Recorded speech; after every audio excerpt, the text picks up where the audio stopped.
Hi everyone, it's Sami with just a quick note before we begin. As we reach this milestone of 100 episodes of our beautiful podcast, I want to acknowledge how much these conversations have meant to so many people. We've had nearly 20,000 listens from parents, teens, heart adults, and healthcare teams right across the globe. Unfortunately, funding for this podcast is coming to an end and we're seeking your support. Please help us make this continue. If you, your business, feel connected to what this series has to offer, we'd love to talk to you about sponsorship and support. You can reach out anytime through our website, heartkids.org.au, or reach out to me direct. Thank you. Before we begin, we would like to acknowledge the traditional owners of the land of which we record. We pay our respects to elders, past and present, who are part of the world's oldest continuing culture and the first storytellers. We acknowledge the importance of supporting health for all peoples, now and in the future. Hi, I'm Sami. I'm joining from Ghana country. And I'm Rachel. I'm on Camaragal country. And this episode is a really special one. It's our 100th episode of From the Heart, HeartKids podcast. Woohoo! So exciting. Over the years, we've shared so many powerful stories from parents and young people and health professionals across Australia, all connected by childhood-onset heart disease. And today, it's just the two of us. So just you and me, Rach, turning the mics around and reflecting on what this journey has meant, what we've learned, who we've spoken to, and I suppose now it's about what's next. That's it. But I think a good place to start, our beginnings. I know. So we started, or the podcast was started in December 2021. And then this December, we're turning 4. Our baby is growing up. I'm so excited. But we want to, I suppose, take this episode to have a little bit of a reflection of why it all began, what the purpose was, and kind of the community that we've built from it. So I think taking it back to that action plan and that team, you know, the intention was very much to bring together stories of our community and information direct from our community, from peers, from healthcare professionals, and from allied health. And we've done that. I think it's fair to say we've done it quite well. We have, Rach, considering that you, my friend, are a trained professional as a journalist, me over here as mum, but also too, like you said, being established by the HeartKids action plan team, the foresight in understanding that there was such a need. And I think we've both experienced it. We get the feedback around different people hearing our episodes and what it's meant to them. And I think that's a lot too to the team, to recognizing who our audience actually wants to hear from. We just get to go along for the ride. That's the thing. And I think taking it back, you know, I came on board in 2021 when it first came up as an opportunity. And you know, prior to that, I hadn't had much engagement with HeartKids. Obviously, I knew the organization. I knew the incredible work that they had done, and I wanted to be more involved. And there was a bit of a call out to share your story. I did that, and then a little bit later, got the email, got the tap on the shoulder to be like, "Look, we're thinking about doing a podcast. How would you feel about that? How would you feel about, you know, taking the mic?" And as you said, I'm a journalist, but I feel like it's very different when you're doing it within your own community and with stories that are so close to your heart.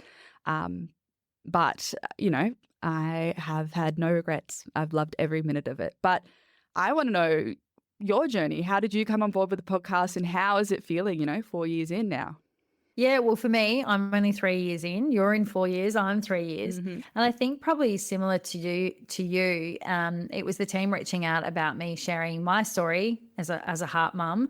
And for me, Rach, it had been quite some time since I shared my story. Like obviously now Frank's 11, but at the time, well, obviously 3 years ago, I was like, oh, I shared my story quite a lot in the beginning, especially as I sat on the board and did a lot of volunteering and those sorts of things. So to actually sit down and like with you and actually share my story, like you interviewed me. So it's a full circle moment for us. And then I just remember the phone ringing. I don't even think it was that long. I think it was a couple of weeks later saying, "Hey, we're just wondering, would you like to co-host with Rachel?" And I was like, "What?" she's a trained professional. I'm not. And, I joke all the time about how, I feel like we don't get to do this together. You're recording in different blocks to when I'm recording, but obviously we see the plan and what it looks like over the year. And I can't wait. Some of your episodes, I'm like, oh, I can't wait to listen to that one. And then there's other times where I'm like, hang on a minute, guys. I feel like imposter syndrome comes in and I have to, like, can someone give me a pep talk? So it's interesting just to hear you share that even though you're a journalist. So you telling me that you get nervous too? Oh, Is that what's going on here? Yeah, totally every time. And I think it's, I think something that I've learned a lot in doing this work is that, we have so much of a spectrum of lived experience, and every experience is so different, and I'm very aware talking to people how different our situations are, and, making space for the differences and guiding people on their story and making them feel comfortable to tell their story. But also, and I imagine you'll find this as well, when they're sharing, finding so much of myself and my story in theirs, and having those moments together in the podcast where they're sharing and being like, that's a really specific thing you've said, but I know exactly what that feels like, and it must feel like this. And it's been a really beautiful journey. But yeah, every time I get an episode plan, every time I, shame on me, I'll always be a journalist. But whenever I Google people's names and do my little research, I 100% always get imposter syndrome, always get nervous. But I think the nerves are always a sign of how serious we take the work. Well, it's refreshing to hear you say that as a professional, because sometimes you wonder, like, do you flick a switch? But I don't think you can in this. And I know that I very much, I hear what you're saying. When people are sharing and we hold that space, I think also too, like I was saying, we're on the ride, but we're the passenger too. We're like, this is about sharing and leaning into their experience, because we know, like you've just said, it's going to connect with someone. There's someone else feeling really alone, or feeling like, oh, I've been wanting to ask that question, or, they're interviewing such and such. I've always wanted, if I was in front of a speech pathologist or a cardiologist or a researcher, I've always wanted to ask this question. So I suppose that's a really good lead in to go, what is one of those episodes that really sticks out in your mind that was a really defining moment of wow? Yeah, there has been so many. I think I have tried to think, knowing this episode was coming and kind of filing through all the stories and all the people that I've met, there has been so many learnings for me. And like, I've learned so much about, I suppose, the resilience of our community. I think that we are chronic overachievers, and I love that. Like, we are. Every person that I've met has just this insane story. I've learned so much, and I have been able to apply so much of the learning to my own family, like talking to heart parents like yourself and understanding that journey as a parent, and taking that into my relationship with my parents and understanding them more and the journey they went on. Also very much selfishly taking any opportunity to ask a health professional questions. I've learned so much about my body that I didn't know before, but yeah, really. Yeah, it's been massive. And I think, I could never pick out one person, and I could never pick out one story, because I find myself leaving the booth every time we do this. I get nervous beforehand, and I feel a little bit like, oh, okay, I know that we're going to talk about stuff that is heavy and hard and is very close to me. But I always leave the booth feeling really like revitalized and feeling really proud and really connected and very like comfortable in who I am and my identity. And it's because of that connection. But someone who I think I met through HeartKids podcast, and who has like been in my life since and just been such a beautiful like heart mum for me as a heart adult herself, is Deb McKellen. I love Deb so much. Yeah. I adore her. I went to Melbourne and we had dinner together, and we catch up whenever we can. Yeah, and she's just been, going through it when she did in the time that she grew up, taking her learnings and understanding that, if I want to be an advocate for our community, I have to acknowledge the people that came before me and all the work that they did. And Deb is just very much a leader for me and somebody that I really admire. So it's been a lot. How about you? How have you felt about it?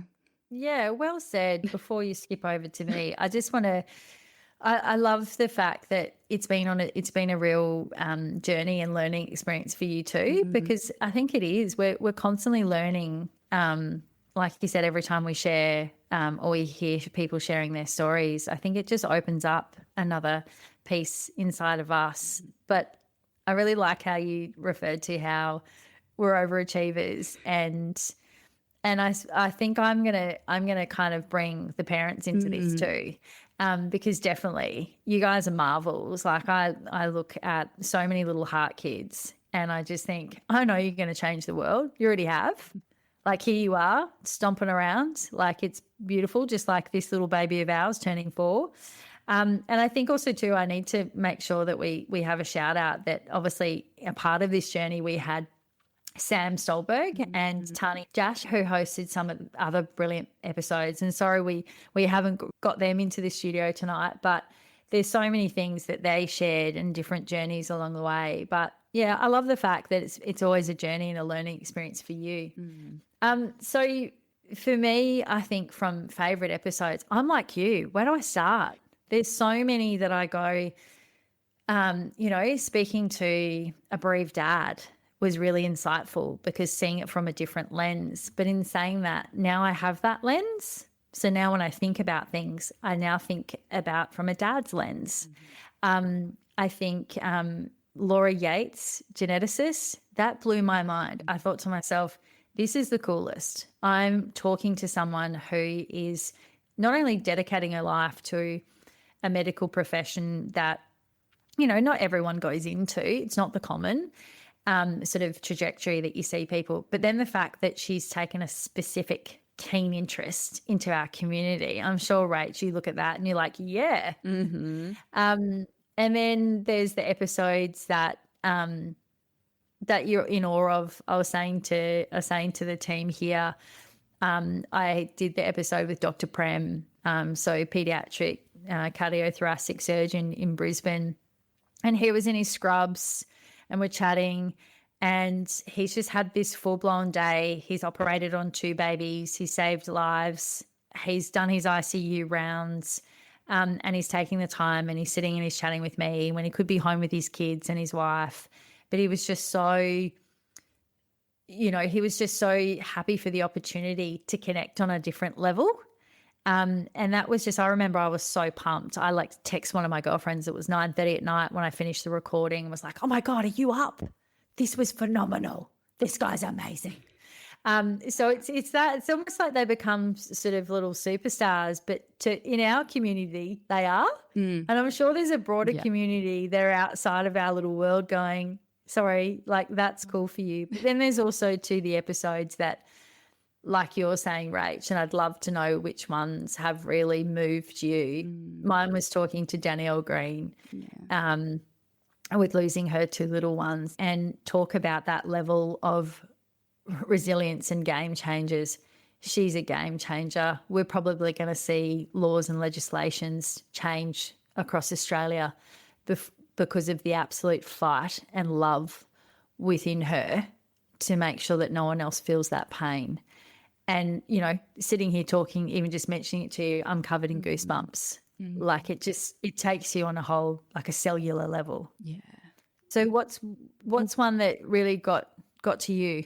Oh gosh, there've been a lot. I think ones that have, probably the ones that have gotten me the most, and I think have been the ones where I think, growing up for me, like I've always had a very strong strength mindset, and haven't necessarily, as I said in my own podcast, like had a very strong strength mindset, haven't necessarily had the capacity or the space to talk about the grief that came with the experiences. And unpacking that now in, my late 20s has been a really difficult journey. But I have a very, very privileged to interview a lot of young people who are starting university or finishing university, who are, so many of which are going into medicine despite the trauma that they've experienced in a system like that. And something that I am so aware of in every young person that I speak to from our community is that kind of mindset that I grew up with, where it's like, look, this is the plate that you get served. You do the best that you can with what you got, is still there.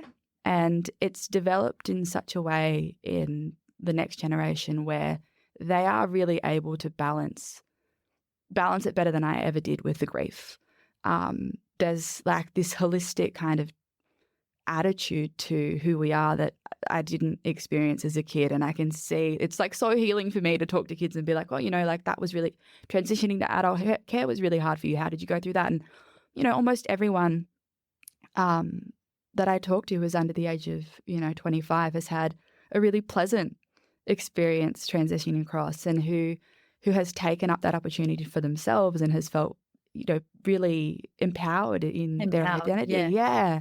And I think that's something that for me, when I think about sharing stories and building community and advocating, like you said, being change makers in this space, is sharing stories actually enables that kind of shame to lift and for young people to have both of those parts of who they are. So for me, like I was trying to think about all the people, and I just, for the life of me, the thing that stays with me most is how the next generation on from me is already so different and is already so like tapped into, this is something that affects us and our families, but we are proud at the same time as being sad about it. Like it's a really beautiful kind of resilience that I haven't seen before, I'm not familiar with for myself. Yeah, it's interesting actually that you touch on that, because it is, you speak to someone who's a heart adult and they're older than yourself, like they might be in their late 40s or 50s. It's really interesting that you say that, because it's so true what you're saying. You speak to them and their experience and it's almost like it didn't happen. Yeah. And then you speak to, like you said, sort of people who've gone through the system, and you think of now, and you only just have to look at how far we've come with, with patient-centered care, with information. Like I know I sit here, I'm so proud, like here we are on a podcast, being able to talk about this and communicate this with a broader community, and anyone can tap in at any time. And there's a website and there's a helpline. Like that's phenomenal. That wasn't around for your mum and dad. It wasn't around for me. Yeah. And you see how far we've come. And I suppose that also too is a testament to what you're saying, is they're not defined by it anymore. Yeah. They have their grieving process, but it doesn't define them and their future. I'd be really interested, not to put you on the spot, but I think this has really made me think so differently about the relationship that I have with my parents and what they went through. How, I suppose, on the other side, how has it made you feel about, your bub Frank and the journey that you went through and the reflections that you've had through the podcast on your own experience, and what have you learned? I think the thing that I probably take away is there's other ways that you can be supported. Yeah. And I think at the time, I know I felt really alone, and there'll be lots of people listening saying, yeah, that diagnosis is just so heavy. And you start the grieving process as a mum, for the good majority of us that are diagnosed in utero, the grieving process starts immediately, but then it lifts when your baby comes, because here's this joy and this thing that you'll do anything for. The love and the bond is just beyond measure. But then you have to kind of limp through this phase of leaning into other people on guidance and support around that clinical side of things. That the thing that I look back now, Rach, is there were other ways that I could have supported myself, or there are other ways now that I can see that our community can be supported. And one episode that kind of was that little moment for me was interviewing a grandmother. Oh, yeah. And just what she did for her daughter. And it was just the really simple things. And even just having a conversation with Curtis McGrath, I was putting the kettle on, giving everyone a job, and it doesn't matter what that job looks like. People want to help, but they don't know how. And I think we're so into it. And because we are little brave hearts, or brave mums and dads with our brave heart babies, we put that armor on and shrug through, that we don't also too ask for support, or we don't know what that support looks like because it's beyond even our thinking. So I think it's sometimes the thing that I take away, Rach, now is it's the little things. It's all just the little things. It's, it could be a meal. It could be saying, hey, I'm just going to wheel your bins in. Like, you've got enough on your plate. I'm just going to wheel your bins in, and not even probably even saying it, that they're going back and forth to hospital. And it's all those kind of little things that I took away from that episode and went, yeah, you're right. Yeah. You're right. It's the pieces you can't put a value on. Yeah, that's it. Because, how do you delegate when you're in survival mode, when you've just got to put your head down and get through? So it's the like making you a meal, put your washing on, put the washing out, drive you here if you need to, call that. Yeah, pick up another kid. Yeah. Gosh, I can tell you now, wrangling 2 other ones. And, and now, subsequent HeartKid. So I suppose if we then think about the community side and reflect around that, like, I think the feedback that we're getting around this podcast too, Rach, is people are just feeling heard. Yeah. They're feeling heard. They're feeling seen. Not every episode's for everyone, but I feel like you just said there's a little piece in it somewhere in the episode that you just kind of pop under your hat or pop in your pocket and think to yourself, oh, yeah, that will come in handy. That will come in handy sometime. I think that's it. And I think what's been super valuable, like there's just like an onslaught of information about what is and isn't right. And it's so difficult to navigate that, whether, you're a heart parent or a heart kid or wherever you may be. And I've really have loved being able to have health professionals on the podcast and having all of that stuff that, cardiologist appointments are so expensive and I might not be the point where I need to know about this particular thing, but having that introduction of information is so like, it just makes me feel very safe. It makes me feel very empowered. It's been really great looking at, ever since I was little, like conversations about family planning have really been around me, but being able to have a podcast where we've sat down and been like, okay, what are the things you need to think about? Like? Yeah, what does that practically look like for somebody what questions do we need to have? What are the ways?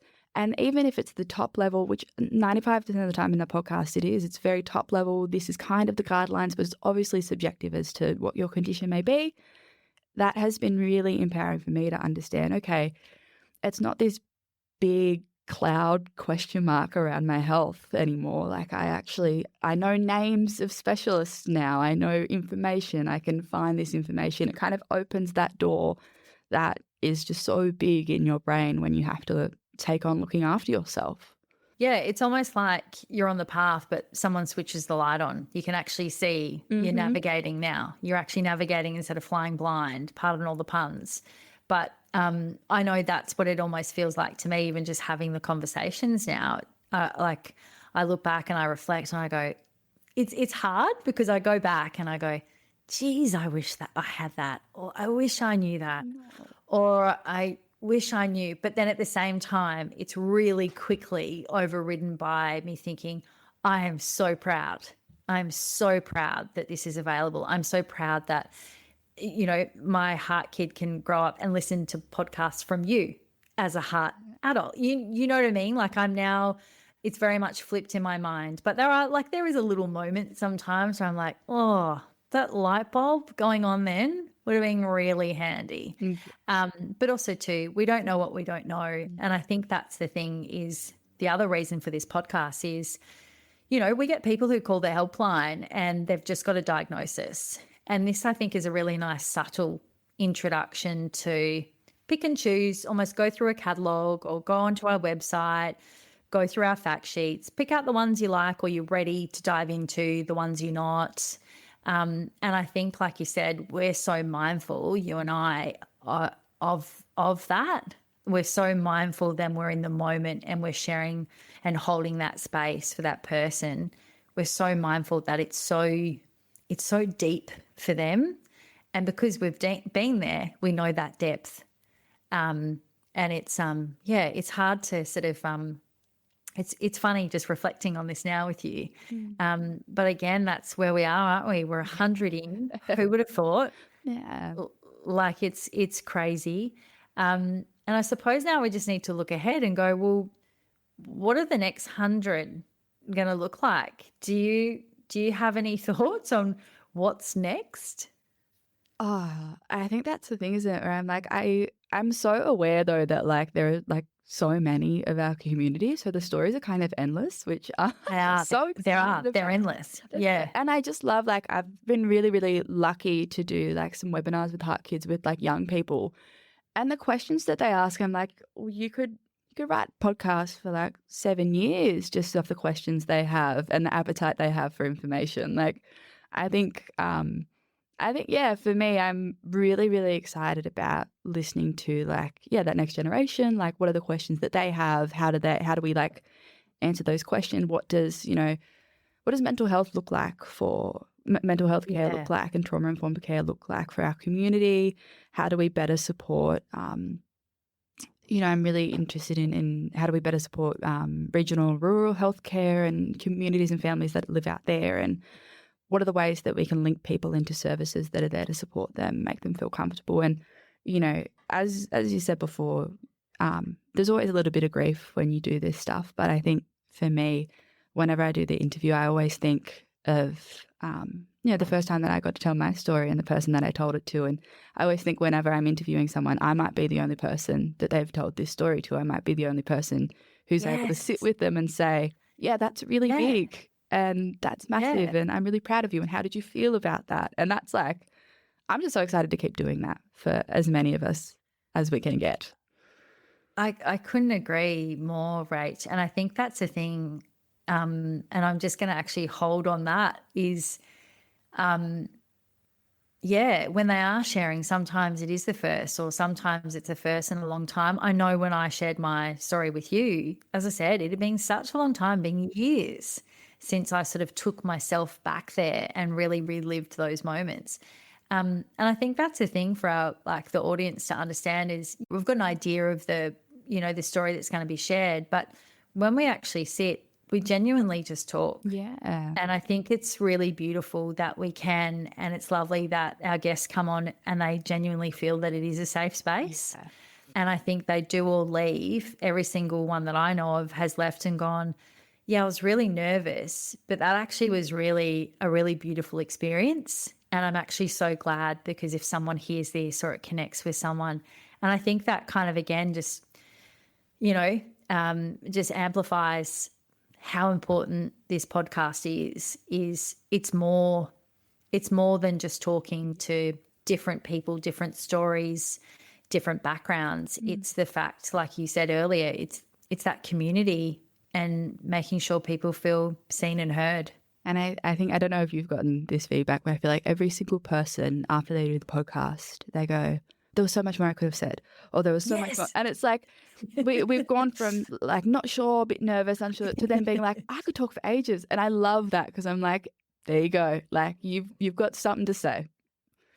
You've got something to say, and we're here. Exactly. We're here for you. And like, we've started the conversation that actually you're really passionate about. And I hope they keep talking beyond the podcast. Like, I hope that, we find more ways to get into media and we get our stories heard a lot more, because, I'm just in awe of it so much. Yeah. And I think it's so prevalent. It's so prevalent. And I think there's a lot of heart babies and heart families going around in a little invisible cape. Some just get through, and then they want to come back and they don't want to think about it, and they want to flick the switch and start life again. It's like they reset. But it's nice to know that either way, when they're ready, we're here. Yeah. We're here for them to tune into. We're here for them to reach out. We've got events across Australia where you can come together as a community. We've got Heroes for HeartKids. We've got 2 Feet and a Heartbeat. We've got Sweethearts. There's so many ways, like the teen camps. There's so many things that need to be elevated, so that we drive for more action and support. Yeah, I think that's a massive point that you said. I think there can sometimes be a lot of guilt if you're not engaging all the time with a community that supported you, But this is a very kind of interesting experience, and you don't owe engagement all the time. It's a heavy thing to live with. So you can come in and out whenever you feel like you can, or engage when you want to, or when you need something. And we're always going to be here. The stories will always be here. HeartKids will always be there with the door open whenever somebody is able to. Absolutely. Absolutely. So I suppose now it's around looking ahead and getting anyone who's listening in this 100th, we needed a few streamers and a few like party poppers to kind of, We should have won hats. Yeah, we should have worn hats. Like something's wrong. Yeah. Come on, Rach. We should have coordinated. But you've worked for the day. I've worked. You know what I mean? We haven't quite coordinated. We're busy well girls. enough. Busy girls. We are busy girls changing the world. But I think now it's, if anyone's listening, drop us an email, comment, send us a DM on our socials. Do whatever you can. Reach out to us. We'd love to hear feedback. We want to know if there's something that you want us to do. If we want to evolve. We want to evolve with the community, as Rachel's pointed out clearly today. It's all around, my experience is different to the next mum's experience. Rachel, your experience as an adult, like you said, is different, that you're seeing that, are coming through the ranks. Mm-hmm. And we just want people to know that, this is your community. We want to hear from you. We want ideas and topics that you want us to cover off and have those really raw and open conversations. That's it. Well, there you have it. I hope everyone's subscribing, sharing this little podcast, getting their friends and family involved, because there's something for everyone. So what are your parting thoughts, Rach? What do you want to leave us with on number 100? Number 100, I think if I have learned anything, it's that pretty tough bunch, ought to be pretty proud, and there is a lot more to come, a hell of a lot more. I love it. On that, more to come. That's all we're going to leave it with, more to come. Sometimes this podcast talks about some heavy things. If this brings up anything for you or someone you love, it is important to reach out for support. The HeartKids helpline provides support and guidance for anyone impacted by CHD.